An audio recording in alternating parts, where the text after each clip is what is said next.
তারেক রহমান জনসমর্থনের প্রতি মানে 2/3 মেজরিটি পাওয়ার ব্যাপারে তিনি কনফিডেন্ট ছিলেন না। বিএনপি যে আসনগুলো পেয়েছে এগুলো নিয়ে যথেষ্ট প্রশ্ন তোলার সুযোগ আছে এবং যথেষ্ট এভিডেন্স সহ প্রশ্ন তোলার সুযোগ আছে। বিএনপি তারেক রহমান দেশে আসছে, লন্ডন থেকে আসছে। তিনি 5 আগস্টের পরে তার লন্ডন থেকে আসার সাহস হয় নাই। তিনি আসেন নাই, কেন আসেন নাই, কার সাথে চুক্তি করে আসেন নাই, কেন তিনি নির্বাচনে ঠিক এক মুহূর্তে আসলেন, এগুলো অনেক প্রশ্ন। এবং রাজনৈতিক বাতাসে অনেক চাওয়ার কথাই আছে, সব চাওয়ার কথা সত্য হয় না, আবার সব চাওয়ার কথা মিথ্যাও হয় না। চাওয়ার কথার মধ্যে অনেক কিছুই আছে, যে তারেক ইউনূস লন্ডনের মিটিং, তারেক রহমানের সাথে ইন্ডিয়ার যোগাযোগ, মার্কিন যোগাযোগ, এ ধরনের অনেক কথাই বাতাসে চাওয়ার আছে। সব কথা সত্য হয় না, সব কথা মিথ্যাও হয় না। তো বিএনপি এবং এবারে নির্বাচনে আপনারা লক্ষ্য করছেন যে প্রশাসনের অনেকটা এক পেশা আচরণ 2009-8 সালের নির্বাচনের মতো প্রশাসন কিন্তু আচরণটা করেছে। কারণ দিনব্যাপী ম্যাক্সিমাম আসনে আমি খোঁজ নিয়েছি, যত জায়গায় আমি আসলে খোঁজ নিয়েছি, যে দুপুর পর্যন্ত প্রশাসন খুব নিউট্রাল আচরণ করেছে, বিশেষ করে মানে সেনাবাহিনী এবং পুলিশ। কিন্তু দুপুর 2টার পরে বা দুপুর 1টার পরে সেনাবাহিনীর আচরণ আসলে বদলে গেছে। সেনাবাহিনী বিশেষ করে পুলিশের আচরণ বদলে গেছে এবং সে কারণে এখানে অনেক বেশ কিছু কারচুপির সংবাদ আমরা অনেকগুলো আসন থেকে পেয়েছি। দেখেন, টিআইবি একটা জরিপ করছে। টিআইবির জরিপ অনুযায়ী তারা 70টা আসন দৈব চয়নের মাধ্যমে তারা নির্বাচন করেছিল, যেখান থেকে তারা দেখাইছে যে 21% আসনে জাল ভোট পড়েছে বা অনিয়ম হয়েছে। তো তার মানে কি, এই সংখ্যাটা অনেক বেশি। 300 আসনের সংখ্যাটা আরও অনেক বেশি হবে।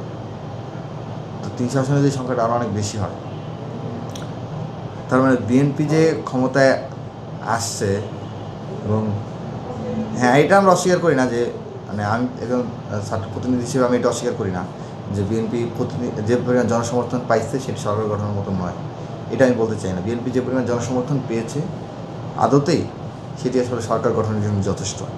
তারপরে যে অতিরিক্ত পাওয়ার জন্য যেগুলো করেছে, যে প্রশাসনকে ইউজ করা হয়েছে বিভিন্ন জায়গায়।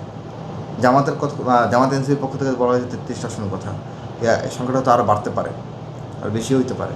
ধরেন 21% হলে যারা অলমোস্ট মানে 60-70টা পার হয়ে যেতে পারে টিআইবির প্রতিবেদন অনুযায়ী। তো এরকম যদি মানে বাড়ে, তো এটা তো মানে একটা বার্তা দেয় যে তারেক রহমান জনসমর্থনের প্রতি মানে 2/3 মেজরিটি পাওয়ার ব্যাপারে তিনি কনফিডেন্ট ছিলেন না। প্রাণ ফ্রুটো, সময় অসময় ফ্রুটোময়। তিনি 2/3 মেজরিটি পাওয়ার জন্য এগুলো করেছেন, এটাতে মানে প্রতীয়মান হয় এর মাধ্যমে।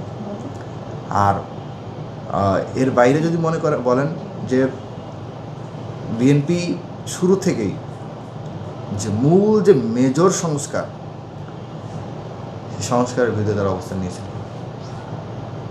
মূল যে মেজর সংস্কার সেটার বিরুদ্ধে তারা অবস্থান নিয়েছিল। সেই সমস্যাগুলো কী কী? প্রথমত ধরেন, প্রথম সংস্কারটা ধরেন এই যে পিএসসি সংস্কার।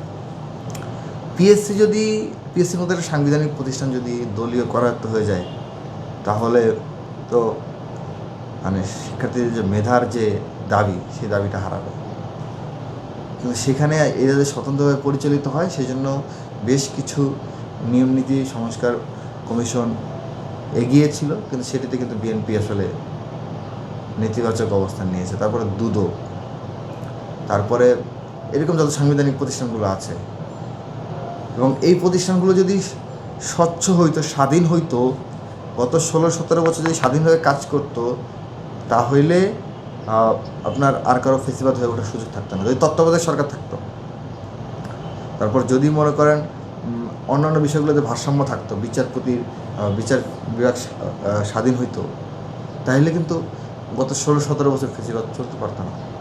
এখন বিএনপিতে এইসব বিষয়তে অনেকগুলো বিষয়ে নোট অফ ডিসেন্ট দিয়ে রাখছে, দ্বিমত দিয়ে রাখছে 48টা। তো অনেকগুলো বিষয়ে বিএনপি এখানে দ্বিমত পোষণ করে রাখছে।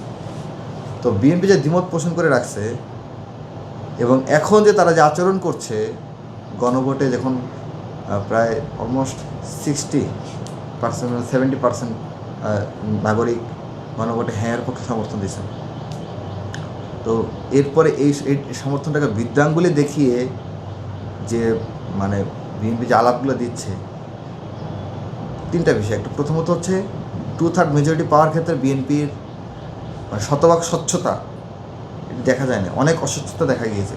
হ্যাঁ, যে সমর্থন পাওয়ার জন্য মানে সরকার গঠন করার জন্য যে সমর্থন তারা পাইছে, এটি আসলে অস্বীকার করার অনেক ক্ষেত্রেই সুযোগ কম। কিন্তু 2/3 মেজরিটি পাওয়ার ক্ষেত্রে বিএনপি যে আসনগুলো পেয়েছে এগুলো নিয়ে যথেষ্ট প্রশ্ন তোলার সুযোগ আছে এবং যথেষ্ট এভিডেন্স সহ প্রশ্ন তোলার সুযোগ আছে। এবং কোনো একটা নিরপেক্ষ বিচার হইলে প্রত্যেকটা আসনের ফলাফল মানে যারা দ্বিতীয় হয়েছে তারাই বিজয়ী হবে, এরকম পরিস্থিতি দেখা যাবে। তাহলে প্রথমত হচ্ছে 2/3 মেজরিটি পাওয়ার ক্ষেত্রে বিএনপির এক ধরনের অস্বচ্ছতা দেখা গিয়েছে। দ্বিতীয়ত হচ্ছে আপনার ফেসিবাদী কাঠামো যাতে বিলোপ হয়ে যায়, দ্বিতীয় ফিরে না আসতে পারে, এই জন্য সাংবিধানিক প্রতিষ্ঠানগুলোকে যেভাবে সংস্কার করার কথা বলা হয়েছিল সেগুলোতে তারা আগেই নোট অফ ডিসেন্ট দিছে। আর তৃতীয়ত হচ্ছে 3 নম্বরে হচ্ছে আপনার এই যে এখন তারা 2/3 মেজরিটি পাওয়ার পরে তারা এখন গণভোটের বিরুদ্ধে তারা অবস্থান নিচ্ছে। তাদেরই সম্ভবত এক নেতা বিভিন্ন সোর্স থেকে বলছে যে যেই আইনজীবীটি আইন করে রিট করেছেন আদালতে গণভোট বাতিলের ব্যাপারে, তিনি সম্ভবত বিএনপিরই কোনো নেতা বা কারো দ্বারা গাইডেড হয়ে রিটটা করেছেন, এরকমই আলাপ শোনা যাচ্ছে। এবং অনলাইনে আমরা দেখেছি যে তিনি বিএনপির যুবদলের কেন্দ্রীয় নেতা বা এরকম কিছু একটা শুনেছি, এখন আমরা এটা ভেরিফাই করতে পারিনি। তো এরকম যিনি রিড করেছেন, তো এই যে 3-4টা পয়েন্ট যেখানে তারা হচ্ছে এইগুলোতে এই 4টা পয়েন্ট থেকে প্রতীয়মান হয় যে বিএনপি এর মধ্যে ফ্যাসিস্ট হয়ে ওঠার একটা আকাঙ্ক্ষা আছে।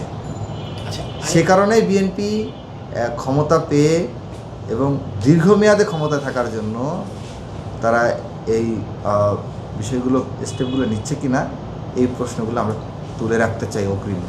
প্রথমত আমি আশা করি যে যেই 30-40টা আসন নিয়ে প্রশ্ন উঠেছে সেই আসনগুলো একটি সলিউশনে আসা দরকার।